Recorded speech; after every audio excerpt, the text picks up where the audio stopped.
ഒരുപാട് സന്തോഷം ഈ വിഷുവിനെ കാണാൻ വന്നു. വീണ്ടും പറയാൻ വാക്കുകളില്ല. ഒത്തിരി ഞങ്ങളെല്ലാവരും സംസാരിച്ചു, ഞങ്ങൾ ഒരുപാട് എൻജോയ് ചെയ്തു.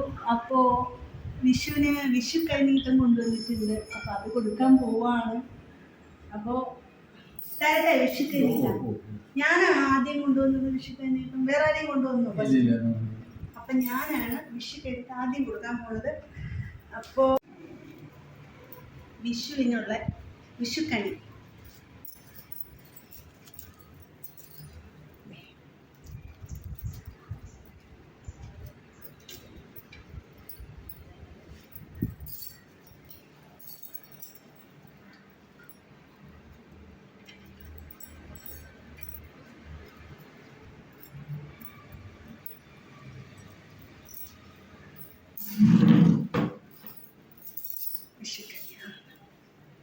എൻ്റെ കുഞ്ഞു സമ്മാനമാണ് വിഷുവിന് കേട്ടോ. ഒരു കൃഷ്ണനും രാധയും അല്ലേ? കൃഷ്ണനും രാധയും ഉണ്ട്. പിന്നെ ഒരു കുഞ്ഞ് എന്താ കുടമുണ്ട് അല്ലേ?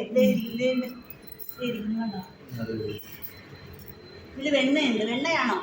ആണോ? എനിക്കും അറിയില്ല ശരിക്കും. വെണ്ണയും കൊണ്ടിങ്ങനെ കൃഷ്ണനും രാധയും കൂടെ നിൽക്കുകയാണ്. ഒരല്പം മധുരം കൂടെ തരാം. മധുരം ലഡു.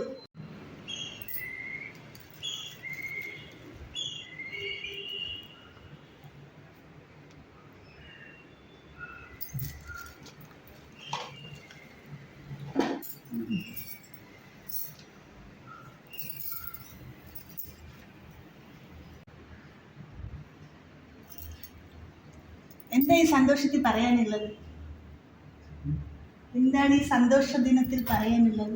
വിഷുവില്ലേ, ഈ വിഷു വരാൻ പോകുന്ന വിഷുവല്ല, വളരെ സന്തോഷം തരാനായിട്ട് ധാരാളം കൈനീട്ടം കിട്ടും. ഇത് തന്നെ വലിയൊരു കൈനീട്ടമാണ് ഞങ്ങൾക്ക്. ഞാനും എൻ്റെ ഒരു ഫ്രണ്ട് ചേച്ചിയും കൂടെയാണ് വന്നത്. ഞങ്ങൾക്ക് ഇത് തന്നെ വലിയൊരു കൈനീട്ടമാണ് ശരിക്കും പറഞ്ഞാൽ. ഞങ്ങളെ ഒരുപാട് ചിരിപ്പിക്കുകയും കരയിപ്പിക്കുകയും സന്തോഷിപ്പിക്കുകയും ഒക്കെ ചെയ്ത വലിയൊരു കലാകാരനാണ്. പറയാൻ വാക്കുകളില്ല. അപ്പോൾ ആ കലാകാരൻ്റെ മുമ്പിൽ ഇരിക്കുക എന്ന് പറയുന്നത് പറയാൻ വാക്കുകളില്ല ശരിക്കും. ഭയങ്കര സന്തോഷമാണ്. ആഗ്രഹം ഒരേ ഒരാഗ്രഹം ആത്മാവിൽ തേൻ മലരായി സഫലമാകുകയല്ലോ, അത് സഫലമാകുകയല്ലോ.